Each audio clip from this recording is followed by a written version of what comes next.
Next up on the Cosmic News Network, First Contact with Joshua Pope. Good morning, Earthlings. Good. How you doing today? Good. How you doing today? Welcome to First Contact Radio. Welcome to First Contact Radio. To talk about all these things I'm talking about is because in life, everything is energy. Every single thing that's out there. Yo, it's First Contact with Joshua Pope. He's the man on the mic, just in case you didn't know it. Covering news from all around the globe, from the weather and space to UFOs. We'll talk politics and make you open your eyes. Conspiracy theories and government lies. We'll dig it all up and try to find the proof.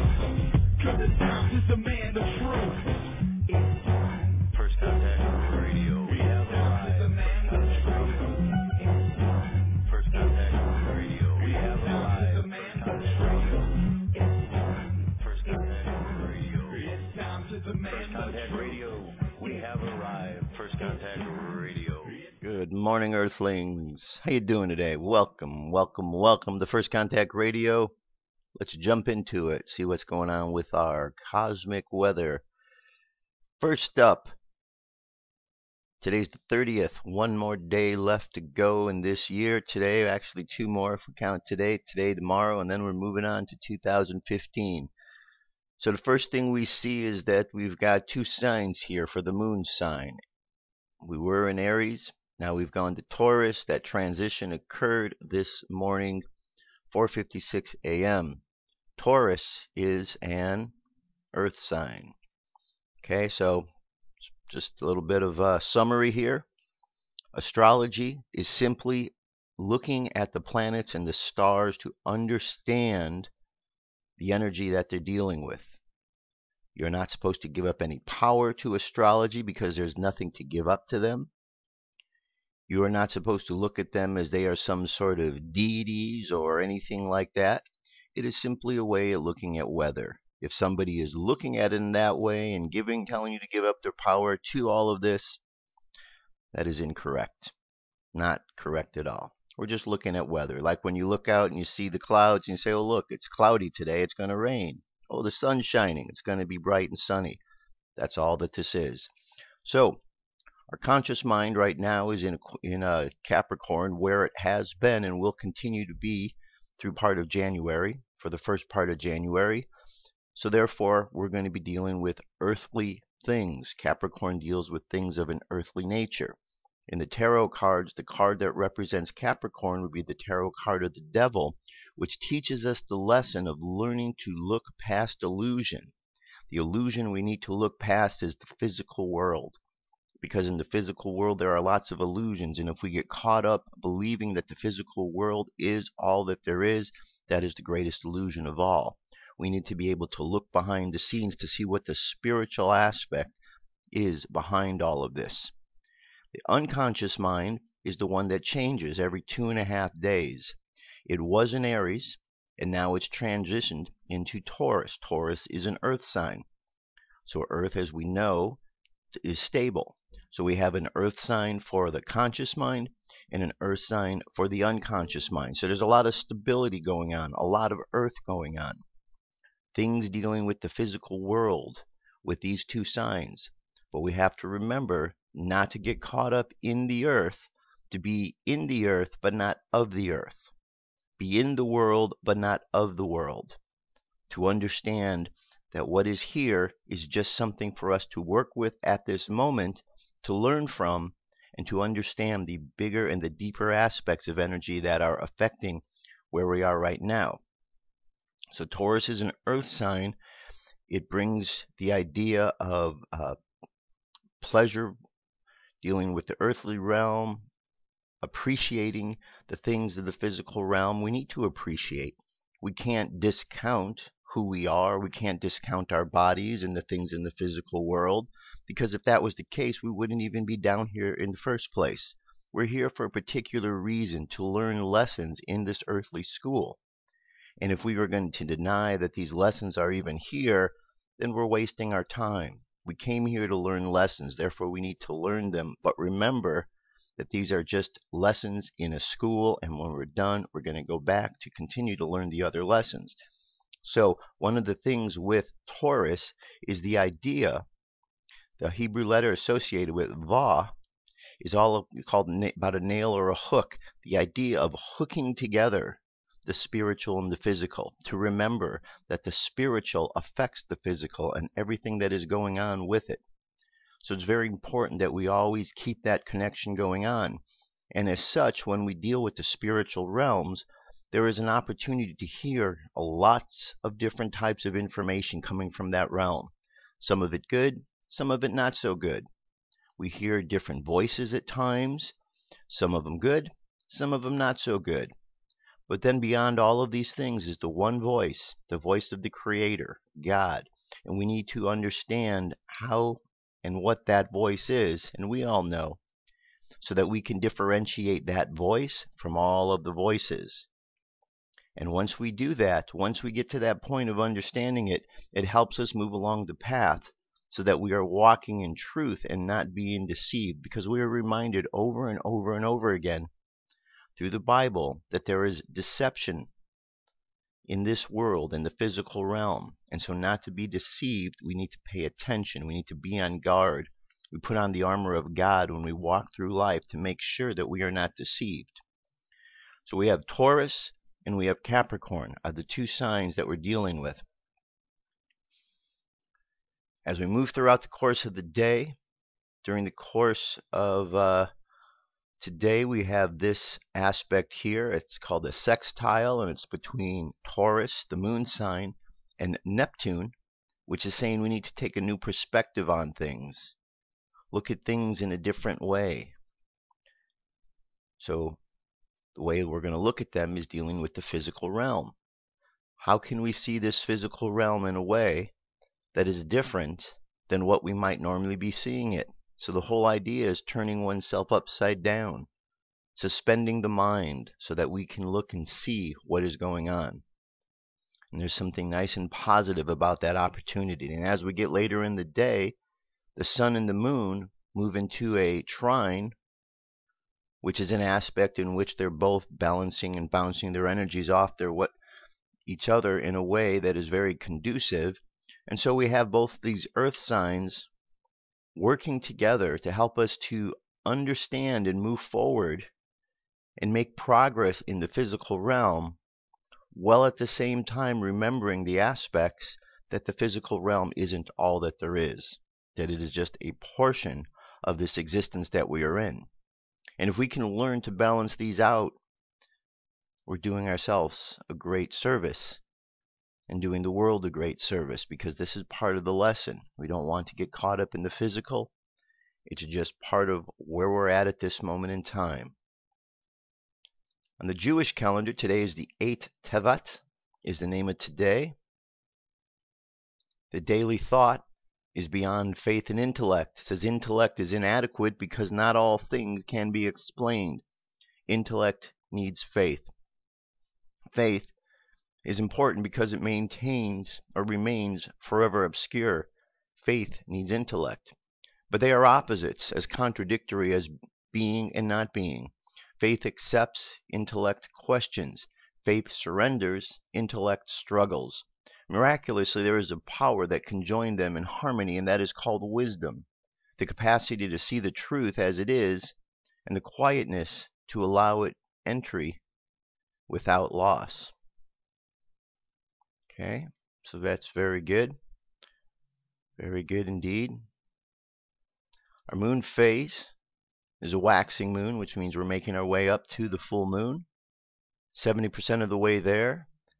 Spaceweather.com, solar wind 663.7 kilometers per second, which is faster than when we were yesterday. That tells us that there's some activity going on, and we see that the planetary K index is between a 2 and a 5. 2 being quiet, 5 is a storm taking place within the next 24 hours. Coronal holes, this one underneath here is really gotten a lot larger. The one up top here also seems to be increasing in size, and the one right here in the middle not quite facing us yet, but as it turns, we will be most likely feeling something from this coronal hole, the energy coming off of the sun. M-class flare possibilities at 20 X-class at 1%. Geomagnetic storm activity low over the next 24 to 48 hours, dropping from 25 to 20 in the mid-latitudes. In the high latitudes, dropping from 30 down to 25 and even down as low as 20. Okay, so that's what's going on with the energy around us there. And if we look up in the sky tonight, it says Gemini rises into the evening view this season with Castor shining over Pollux in the east. Keep a telescope watch on the red variable star, our Geminorum, an unusual type S star with a weird mix of rare elements. Okay, so we can see where our moon is. Our moon's way over here. Pegasus, Pisces down here. So we're going to be seeing up in this area Taurus. Okay, we passed Aries. Now we're into the Taurus area here. So we can kind of see now and get the idea that everything moves along from the astrological standpoint. So Pisces, Aries would be over here, then Taurus, so we can kind of get an idea in our mind how things are projecting and moving along. Because we don't always have this particular view here. You know, if you have a smartphone, there's some really great apps that you can pull up to look at the sky. I would certainly suggest it because it gives you an opportunity then each and every night just to point this up at the sky, and it'll point and show you what the stars are in that area. And there's some really great apps out there. So that's what's going on with the energy around us. Remember, everything is energy in this world that we live in. Our objective is to find a way to work with this energy so that we can be more effective with it. That is it. That's what all of these sciences are about, the esoteric sciences. It's about learning simply to work with energy, because we are down here on Earth, which is like a school, a physical realm where we are learning particular lessons before we move on to the next realm. And this school is obviously very important and part of the mix, because there are things that we learn here that we don't learn in the same way when we get into the other realms. So the more that we can catch on to the idea that we are learning something, the better it is. And before we come into this lifetime, we understand what it is that we need to learn. We set ourselves up in order to learn things, because maybe one particular lifetime we acted a certain way and behaved a certain way. We know that we needed to balance that out, so we go and we do things differently.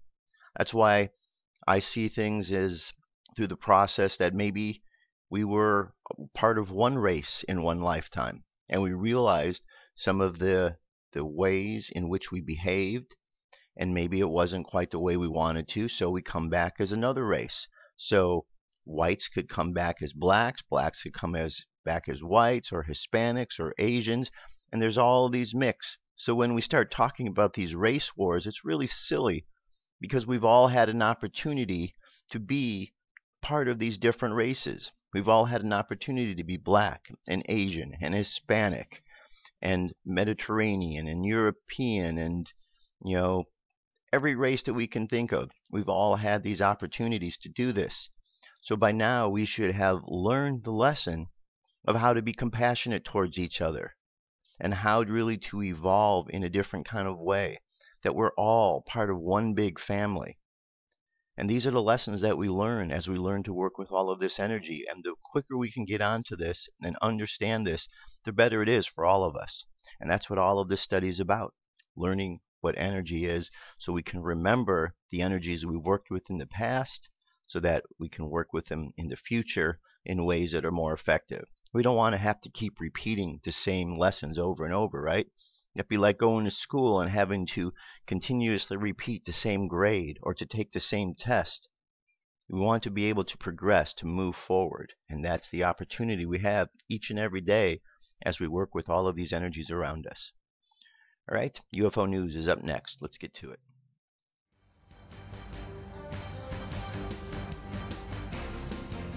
This is the UFO News with Joshua Poet.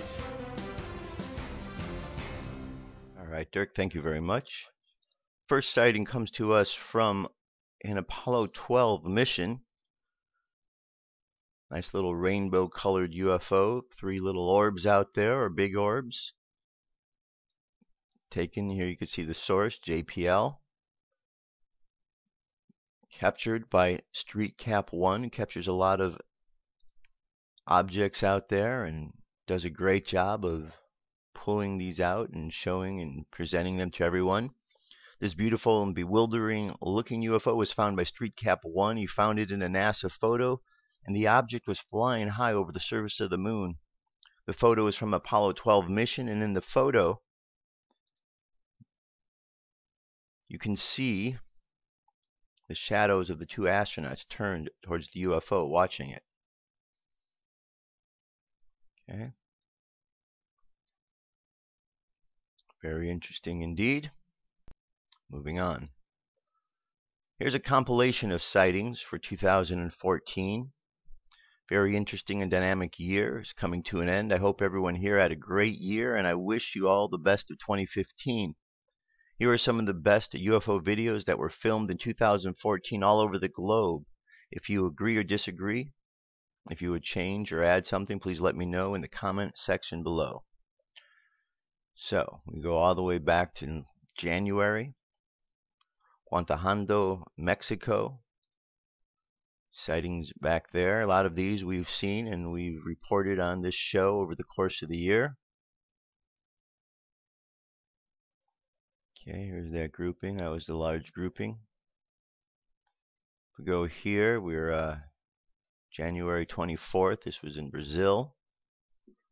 Each of these videos are multiple minutes in length, so pull them up on your computer, enlarge the screen so you can really get a good bird's eye view of them, or a human-sized view, or whatever you want to say. That's a really good sighting right there. Okay, that goes back to January. And February, in Paris, France, we had this sighting. It's a 2-minute video here.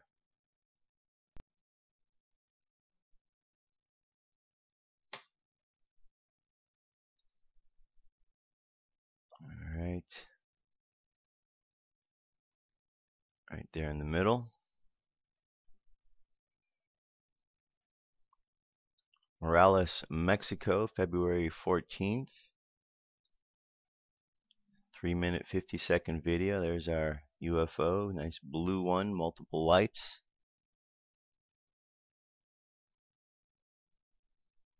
Vancouver in February.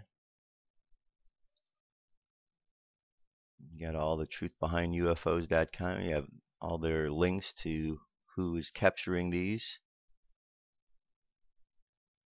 Okay, then we go to March and in Ukraine.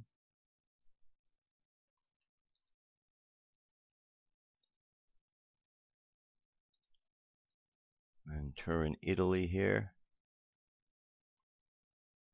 Hey guys, Yahoo 7, March 8th. Okay, there's a cigar one back there from March in Ukraine.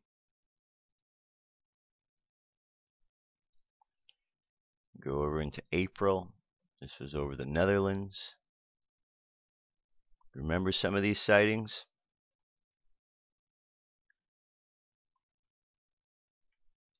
I certainly do.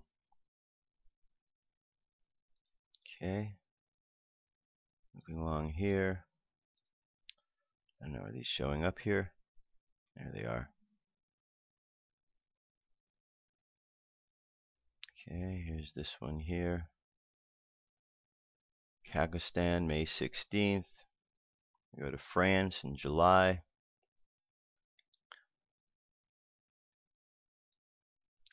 A little bit of slowness with this web page here. France, July 7th. I'm just going to zip through and leave for you. Studio City, July 14th. July, West Kelowna, Canada. Melbourne in August. We had Texas in August. September, Baltic Sea. Paris, France, 25th of September. October in Los Angeles. November in Paris. Early December, New York City. So, nice good compilations of sightings right there. And that moves us on to our next one here. This was Canada. Pilot witnesses black cigar-shaped UFO at low altitude.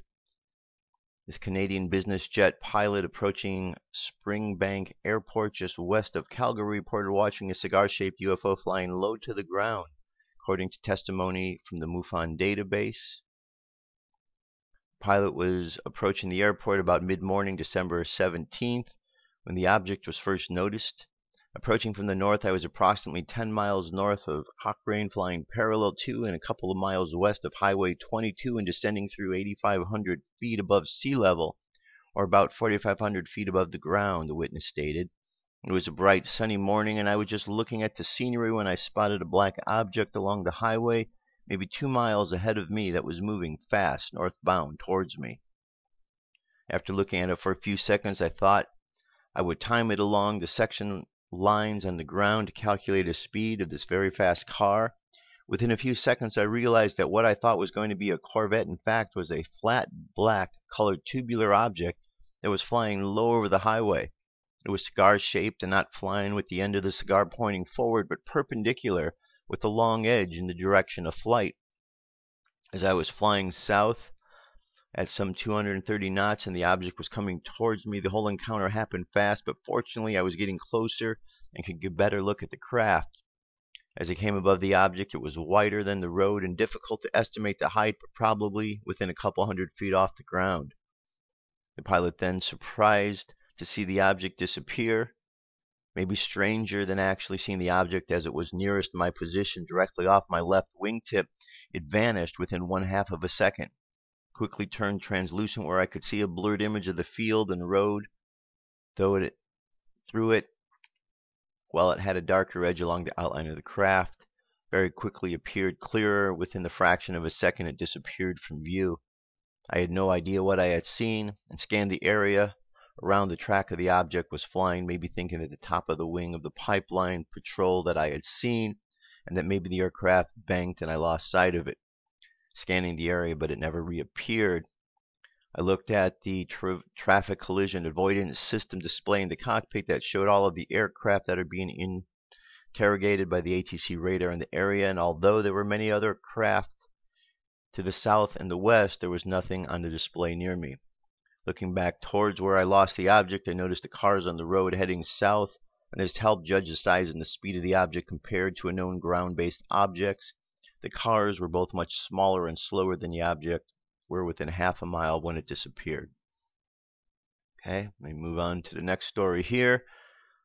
This is out another UFO close to RAF WOODVALE, AIRBASE, photographed by a local schoolboy, Pat Reagan from the UFO Digest. I've just been informed about another unidentified flying object which was photographed some time ago by a local schoolboy, Scott Harrison, close to a helicopter moving near the WOODVALE RAF base in Merseyside, UK. Scott, who is the son of local Coast Guard officer Paul Harrison, has only just rediscovered the photos on his iPad that he snapped of this UFO back in 2011. He said, I don't know the exact date. It was the summer of 2011, about 2:30 p.m. It was sunny with hardly any clouds. It was taken on the Meadow Lane not far from RAF WOODVALE at the time. The police helicopter based at WOODVALE, I was taking a photo of the police helicopter when he captured this right there. Closer crop reveals the UFO appears to be silver white colored, roughly circular in shape. Okay. Moving from here, we're going to go back in time to 1966, Lake TIORATI, a UFO. Just before Christmas 1966, when 23-year-old Vincent and 2 pals decided to do a little winter fishing. Here's our object. The weather was rather temperate for December, so they decided to do their fishing in a spot along the Hudson River about 40 miles north of New York City. To the east shore, the Hudson was the Indian Point nuclear power station. On the western shore of Hudson was the Harrison State Park. The 3 young men were involved with the art of their fishing when suddenly something strange was spotted in the sky over near Lake TIORATI, deep in the Harriman Forest.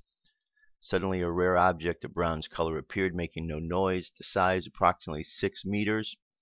23-year-old Vincent snapped 4 photos. Later, the U.S. Air Force Project Blue Book representatives did a scant investigation and quickly labeled the sightings a hoax. Later, the National Investigation Committee on Aerial Phenomena, otherwise known as NICAP, studied the photos and interviewed the 3 men who witnessed the event. NICAP found no evidence of any hoax. This photo is in the archives of the best photos of the UFOs website. Lastly, it should be noted that the Indian Point nuclear power facility is just a mere 3 miles to the east of Lake TIORATI. The nuclear facility was ground zero for many high visibility triangular and chevron UFO sightings in the 70s and in the 80s. And one last piece here. This is a history of UFOs. Comes to us from the history.com, or as some like to say, the rewrite history. So I'll take it all with a grain of salt, but this is what they have there.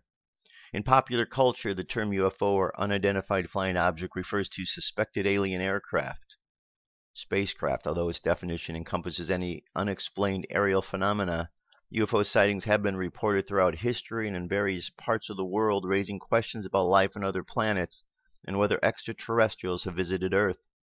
They became a major subject of interest and the inspiration behind numerous films and books following the development of rocketry after World War II. The first well-known UFO sighting occurred in 1947 when businessman Kenneth Arnold claimed to see a group of 9 high-speed objects near Mount Rainier in Washington. While flying a small plane, Arnold estimated the speed of the crescent-shaped object to several thousand miles per hour, said they moved like saucers skipping on water. In the newspaper report that followed, it was mistakenly stated that the objects were saucer-shaped, hence the term flying saucers. Move from there to 1952, an American obsession with UFO phenomena was underway. In the hot summer of 1952, a provocative series of radar and visual sightings occurred near the National Airport in Washington, D.C. Although these events were attributed to temperature inversions in the air over the city, not everyone was convinced by this explanation. Meanwhile, the number of UFO reports had climbed to a record high. This led the CIA, the Central Intelligence Agency, to prompt the U.S. government to establish an expert panel of scientists to investigate the phenomena. The panel was headed by H.P. Robertson, a physicist at the California Institute of Technology in Pasadena, California, and included other physicists, an astronomer, and a rocket engineer. The Robertson panel met for 3 days in 1953 and interviewed military officers and the head of Project Blue Book. They also reviewed films and photographs of UFOs. Their conclusions were that 90% of the sightings could easily be attributed to astronomical or meteorological phenomena. In other words, bright planets, stars, meteors, auroras, ion clouds, etc., or such earthly objects as aircraft, balloons, birds, and searchlights. There was no obvious security threat. There was no evidence to support the ETH. Parts of the panel's report were kept classified until 1979. A second committee was set up in 1966. Now, before I go on, the conclusions were that 90% were. Doesn't go on to say about the 10% because 10% were ones that they couldn't explain. Second committee was set up in 1966 at the request of the Air Force to review the most interesting material gathered by Project Blue Book. 2 years later, the committee, which made a detailed study of 59 UFO sightings, released its results as a scientific study of unidentified flying object, also known as the Condon Report, named for Edward U. Condon, the physicist who headed the investigation. The Condon Report was reviewed by a special committee of the National Academy of Sciences. A total of 37 scientists wrote chapters or parts of the chapters of the report, which covered investigations of the 59 UFO sightings in detail. Like the Robertson panel, the committee concluded there was no evidence of anything other than commonplace phenomena. Okay, and as we continue to go along, we see other investigations that took place.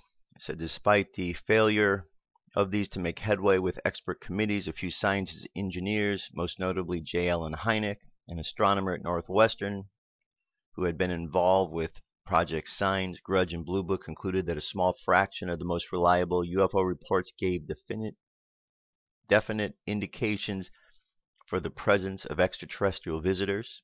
Hynek founded the Center for UFO Studies. All right. And we get into here a few reports about abductions, so on and so forth. So a little bit of a review. I think whatever we can read and study on the subject is good because it gives us another point of reference. We have to take it all with a grain of salt because when we have these government-related reports, they don't always give information out. They're still saying things like weather inversion, swamp gas, blah, blah, blah, all that nonsense. We know better by now. But for some reason, there's those in the government who don't think that people can handle the truth, when in fact I believe people are definitely ready for the truth and are certainly tired of the lies. That is our UFO news for today. I'll be back. Come into our circle, Great Spirit. Fill our souls with peace.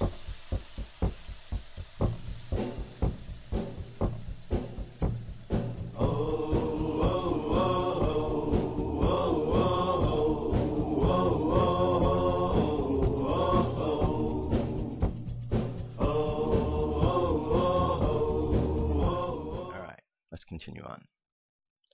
Yesterday, I talked about angels. Today, I'm going to move on to archangels. Here we go. First one says, what are archangels? The word archangel occurs in only 2 verses in the Bible. 1 Thessalonians 4:16, which exclaims, "For the Lord himself will come down from heaven with a loud command, with the voice of the archangel, and with the trumpet call of God, and the dead in Christ will rise first." Jude verse 9 declares, "But even the archangel Michael, when he was disputing with the devil about the body of Moses, did not dare to bring a slanderous accusation against him, but said, 'The Lord rebuke you.'" The word archangel comes from a Greek word meaning chief angel. It refers to an angel who seems to be the leader of other angels. Jude verse 9 uses the definite article, the archangel Michael, which could possibly indicate that Michael is the only archangel. However, Daniel 10:13 describes Michael as one of the chief princes. This possibility indicates that there's more than one archangel because it places Michael on the same level as the other chief princes. So while it is possible that there are multiple archangels, it is best not to presume upon the word of God by declaring other angels as archangels. Daniel 10:21 describes Michael the archangel as your prince, and Daniel 12:1 identifies Michael as the great prince who protects. Even if there are multiple archangels, it seems that Michael is the chief among them. Michael, or also pronounced Michael. Moving along to this next site here. This is angelfocus.com. It says all archangels end with the L suffix, EL. L meaning in God, and the first half of the name meaning what each individual angel specializes in. Archangels are able to be in many places at one time. You never have to feel that your problem isn't important enough to bother them with. That is what they're here for, to help you grow. The most popular archangels are Michael, Raphael, Gabriel, Uriel, who are depicted in the Christian Bible. There is a debate as to the names of other archangels. In the 8th century, the Christian church became alarmed at the rampant adoration of angels by the Christian community. For some unknown reason, in 745 AD, under Pope Zachary, a Roman council ordered 7 angels removed from the ranks of the church's recognized angels, 2 of them being archangels Uriel and Raguel. The website recognizes there are many archangels, and there's much debate who they are and how many there actually are. But we've listed 7 Judeo-Christian archangels: Michael, Raphael, Gabriel, Uriel, Shamiel, Jophiel, Raguel. And for a little description on each one, Michael, meaning who is like God, like unto God, who is like the divine. The first angel created by God, Michael, is the leader of the archangels and is in charge of protection, courage, strength, truth, and integrity. Michael, or Michael, protects us physically, emotionally, and psychically. He also oversees the light worker's life purposes. His chief function is to rid the earth and its inhabitants of the toxins associated with fear. Michael carries a flaming sword and uses it to cut through the etheric cords and protects us from Satan and negative entities. When he's around, you may see sparks of flashes of bright blue or purple light. Call on Michael if you find yourself under psychic attack, or if you feel you lack commitment, motivation, and dedication to your beliefs. Courage, direction, energy, vitality, self-esteem, worthlessness. Michael helps you to realize our life's purpose, and he's invaluable to light workers, helping with protection, space clearing, and spirit releasement. Michael conquered the fallen angel Satan. He was in the Garden of Eden to teach Adam how to farm and care for his family, spoke to Moses on Mount Sinai, and in 1950 was canonized as Saint Michael, the patron of police officers, because he helps with heroic deeds and bravery. Michael has an incredible knack for fixing electrical and mechanical devices, including computers and automobiles. If it breaks down, call upon him. Michael. Okay, Raphael, healing power of God. The divine has healed, or God heals. Hebrew word Rapha means a doctor or healer. Raphael is a powerful healer and assists with all forms of healing, humans and animals. He helps to rapidly heal body and spirit if called upon, as in the Bible story of Abraham and the pain felt after being circumcised as an adult. You may call upon Raphael on behalf of someone else, but he can't interfere with the person's free will. If they refuse spiritual treatment, it can't be forced. Gabriel, strength of God. The divine is my strength, or God is my strength. The only archangel depicted as female in art and literature, Gabriel is known as the messenger angel and is one of the 4 archangels named in Hebrew tradition and considered one of the 2 highest ranking angels in Judeo-Christian and Islamic religious lore. Apart from Michael, she is the only angel mentioned by the name in the Old Testament. She is a powerful and strong archangel, and those who call upon her will find themselves pushed into action that leads to beneficial results. Uriel, God is light, God's light, fire of God. Uriel is considered one of the wisest archangels because of his intellectual information, practical solutions, and creative insight. But he is very subtle. You may not even realize when he has answered your prayers until you suddenly come up with brilliant new ideas. Chamiel, meaning he who sees God, he who seeks God. The archangel of pure love, Chamiel, can lift you from the depths of sorrow and find love in your heart. Chamiel helps us to renew and improve existing relationships as well as finding our soulmates. He works with us to build strong foundations for our relationships as well as careers, so they're long-lasting, meaningful, and healthy. You know he's with you when you feel butterflies in your stomach and a pleasant tingling in your body. Jophiel, beauty of God. Jophiel was the angel present in the Garden of Eden and later watched over Noah's sons. The archangel of art and beauty, he is the patron of artists, helping with artistic projects, thinking beautiful thoughts to see and appreciate beauty around us, helping to create beauty at home and at work. Jophiel is the archangel for interior decorators. He illuminates our creative spark by giving us ideas and energy to carry out our artistic ventures. He helps us to see the beauty in all things, including people. Raguel, friend of God. Referred to as the archangel of justice and fairness, Raguel oversees all other archangels and angels. He watches over them to make sure they're working well together in a harmonious and orderly fashion according to divine order and will. And here's some other archangels for you to look at. Ariel, Azrael, Camiel, Haniel, Jeremiel, Metatron, Raziel, Sandalphon. Okay, nice list there. Faith Warriors, another site, catholicfaithwarriors.blogspot.com. The 7 Archangels. The most powerful archangels are the 7 Archangels. And I saw 7 angels standing in the sight of God. Revelation 8:2. Lucifer, his name means the bearer of light, became very arrogant, conceited. He thought himself just as worthy as God. I will ascend above the battling with the dragon. I will ascend above the battling with the dragon. And the dragon was fighting, and so were his angels. But they did not prevail, and a place for them was no longer found in heaven. And he was thrown out, that great dragon, that ancient serpent who is called the devil and Satan, who seduces the whole world. And he was thrown down to earth, and his angels were cast down with him. Revelation 12:7-9.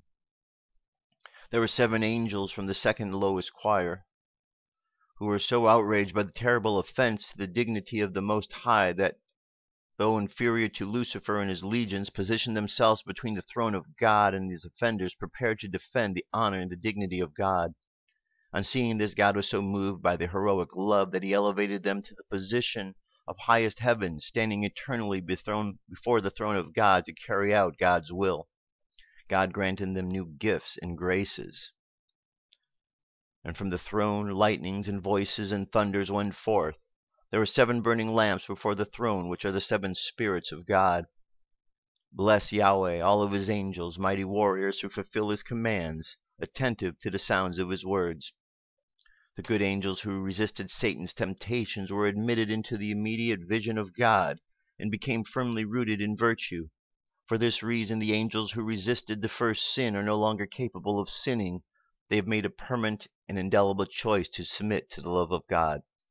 The fallen angels, or devils as we now call them, are likewise permanently rooted in sin. It is not possible for a devil to repent of his sins. There are 3 archangels who are better known as they are mentioned in sacred scripture. They are Michael, Gabriel, or Raphael. In the year 1040, St. Celius made an extensive study of the approved writings of the early church fathers up to the 4th century. Through his studies, we have come to know the 7 names of the archangels, the meaning of their names, and the sacrament each is the patron of. And these are the 7: Michael, or Michael, Gabriel, Raphael, Uriel, Jediel, Sitiel, and Barachiel. Okay, I'm going to move on to the next one. And here we have a site called angels-angology.com. Michael, who is unto like God. Daniel's 10:13, 12:1, and Jude, verse 9, Revelation 12:7-8. Gabriel, the powerful or strong man of God, the powerful strength of God. Daniel 8:16, 9:21, Luke 1:19-26. Raphael, the healing of God. Tobit 3:17, 12:15. Here we have Uriel, the light of fire of God. Selephiel, the command communicator, a prayer of God. Jeduliel, the glory, laudation, and praise of God. Barakchiel, benediction or the blessings of God. Raguel, friend of God. Jeremiel, the compassion or exaltation or the mercy of God. Aniel, the grace or the joy of God. Jophiel, the beauty of God. Zadkiel, the justice, righteousness, or uprightness of God. Lucifer, Satan, a light bearer, the morning star. Okay, so these are a number of sites. There's plenty more. If you just search the term archangels, you can read and learn all about them. But these angels and these archangels are all around us. They're with us. They're part of this process of earth. They're not of this physical realm. They're beyond it. But they assist us in this physical realm when we call upon them. So I thought it'd be important as we're going through these changes that we're going through that we remind ourselves about the angelic and the archangelic presences that we have in life. You know, we're living in times that I think fit right in with the book of Revelation and the end times. We see unfolding every day information, stories, prophecy that was listed in such books, not only the book of Revelation, but a number of other books of prophecy that are out there. We hear the channeled messages that seem to confirm this as well. So if this being the case, it's important that we understand the roles that these angels and archangels have in our lives, because they are here and we need to call upon them. We need to understand that if we call upon them for assistance, they will be here to help. They have been here. We just don't often see them or think about them because we get so distracted in life. So from time to time, it's important that we do focus our attention and pay attention to who they are, what they're about. And so these sites, this is a good place to start and check it out and just remind ourselves. Okay?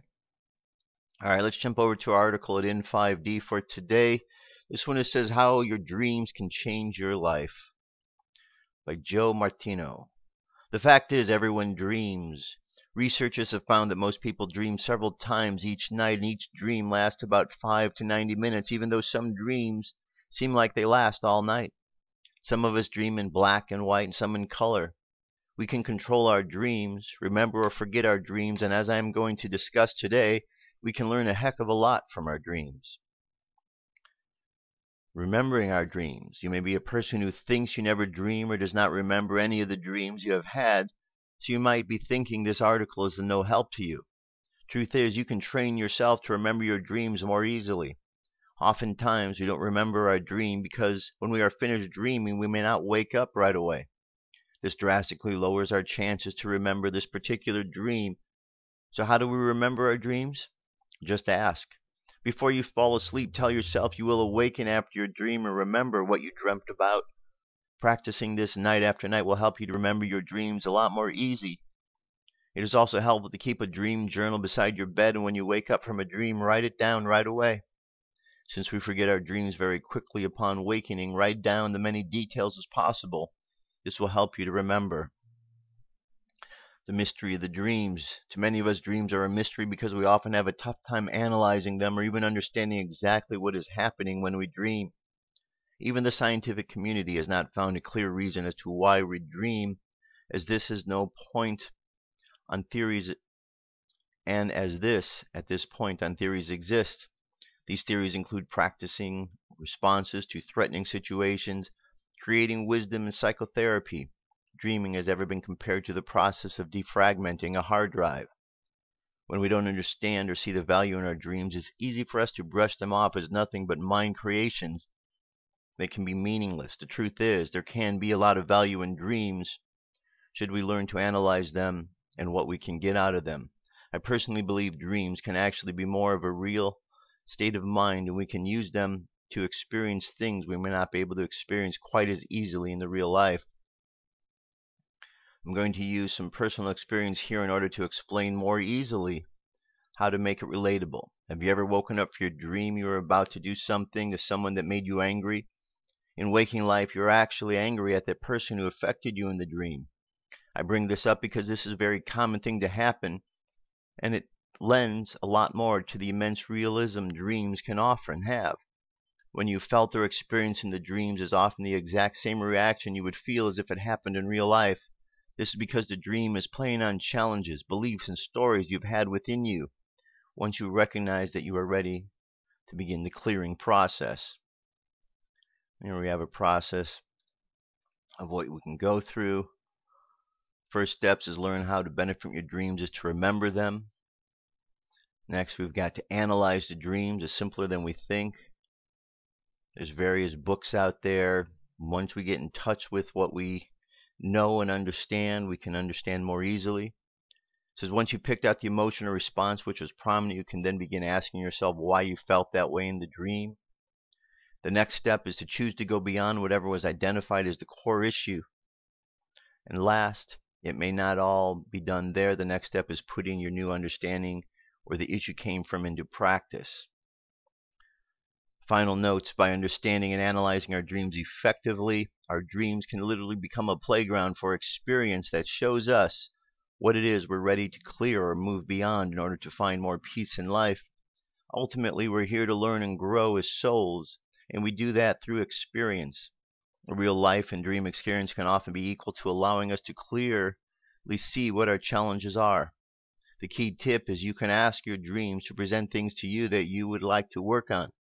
Oftentimes, by stating your intentions before you sleep, your dreams will give you some great experiences that you can then work on during a waking state. Write them down, have a blast going through it. This is precisely what inspired me to write this article, as I have been using my dreams to bring up things that are ready to go. So, everybody out here dreams, and much can be learned from the dream state. A great many things.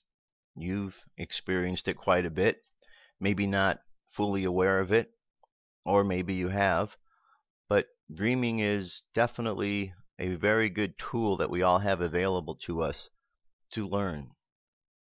And the better we get at it, the more we can remember, the more that we can learn and understand what our dreams are telling us.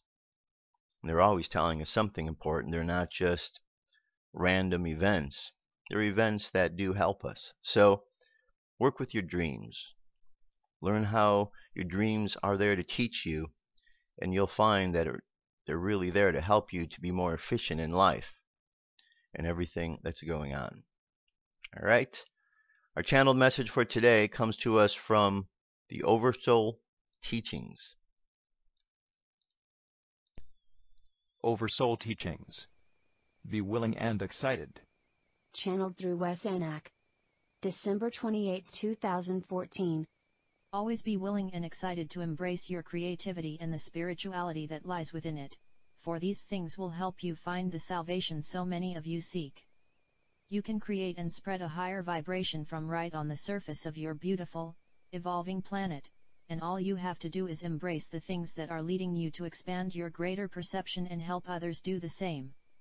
When you're willing to stay as open and receptive to the voice of spirit as you can, you'll find it much easier to use this voice to sharpen and enhance the works you present to the rest of the conscious community. If you're willing to embrace your works to the extent that you essentially become them, you'll notice that not only do they become easier and more free-flowing, but others gravitate to them. Your work can become more favorable in the eyes of the conscious community that it's been for many of you if you can continuously embrace it, and the more motivated and dedicated you are to helping your dearest planet evolve, the easier it'll be to do all of the magnificent things you've come to Earth to do.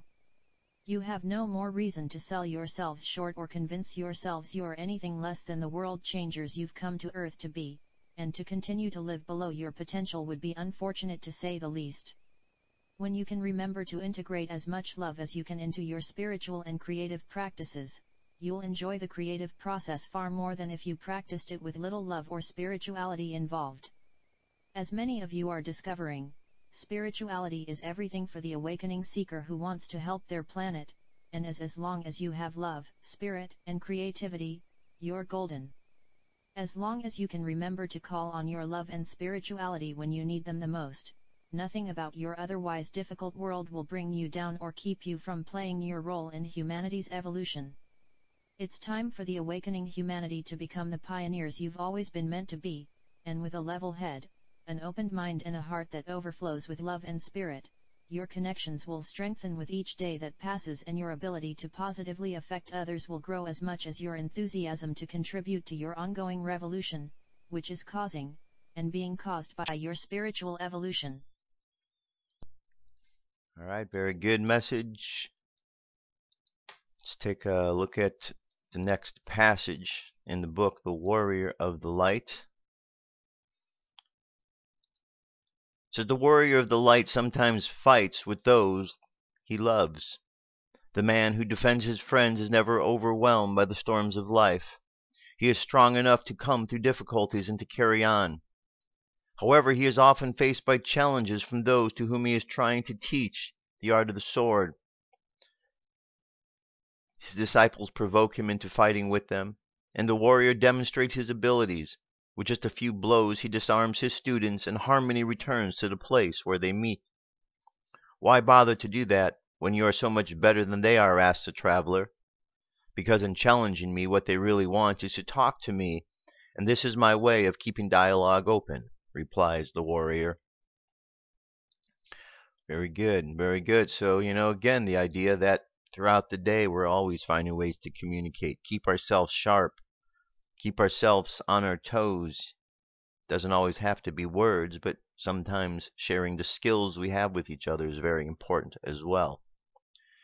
All right, let's get to our meditation for today. Go ahead and close your eyes. Take a deep breath and exhale. Take another deep breath. Exhale again. And breathe in. And feel this breath going through your body. And exhale. And just let your body breathe. And just let it be on autopilot as it is all the time. Breathing in and out. The abundance of the universe. The abundance of breath, of life that flows in and out. And imagine yourself standing out in a field and feeling the warm sun shining upon you and feeling the gentle breeze blowing across the land and feeling it as it blows across your body.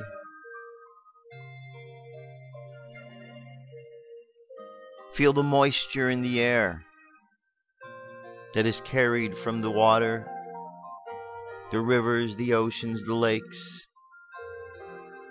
and feel the earth beneath your feet. And as you are there experiencing all of these elements of life, you feel blessed to be a part of this. And as you feel all of these elements, you understand how the fire and the water and the air work together to create the earth. And behind all of these elements is a deeper spiritual existence. A place from where God works these wondrous miracles in life of creation. And as we think behind the scenes of all that is going on, we think about God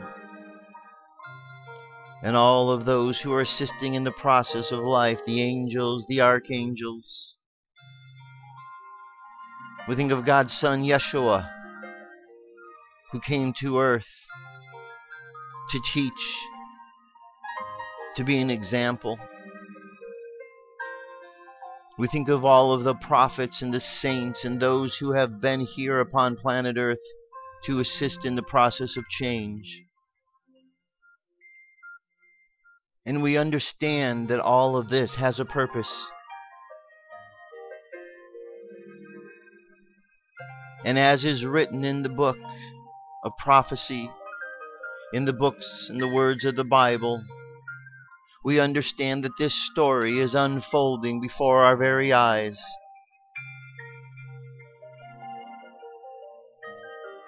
And the more we pay attention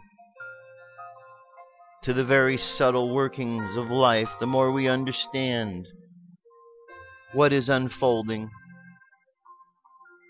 We're reminded of the words to be aware of the deceptions. So we keep our eyes and our hearts and our minds open to see clearly the truths. And we know that as we move through life with open hearts, focused on the truth, we shall find the truth. We know that if we ask, we shall receive, for this is what Yeshua has told us during his lifetime here on earth.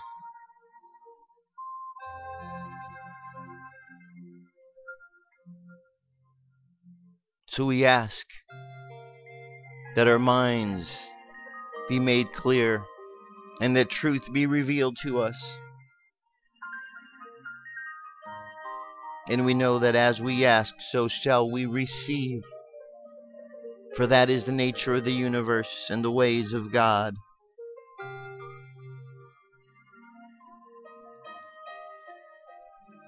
Let us contemplate the words of these affirmations. Everything in my life works now and forevermore. Every decision I make is right one for me. And all that I need to know at any given moment is revealed to me. My intuition is always on my side. So allow yourself to bathe in the trust, in the truth of God. And as you bathe in this truth, just send out a thank you to all of those who have assisted in this process of change. And let that gratitude just reverberate throughout your day, in all that you see and do and experience, and everyone you meet.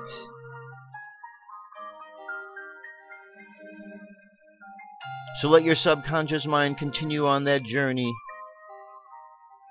being grateful and experience the gratitude of all things. And let's bring our conscious mind back to the present moment on the count of 3. 3, coming back to the present moment filled with confidence. 2, coming back to the present moment filled with faith. And 1, coming back to the present moment happy, healthy, and whole. Happy, healthy, and whole. Take another deep breath. Exhale. And open your eyes. And that's it, my friends. That is the show for today. Lots of information to contemplate, more things to read. I just touched on the surface as always. There's so much out there. But whatever's out there, we have access to in here. All we have to do is go inside. And there we find God. The divinity that we've always been looking for. So enjoy your day, my friends. We've only got today and tomorrow, and we cross over the barrier to another year. And then we're continuing on. That's it for today's show. I'll be back tomorrow with more news and information. Until then, I love you. Keep loving each other. And I'll talk to you soon. Peace. I'm out of here.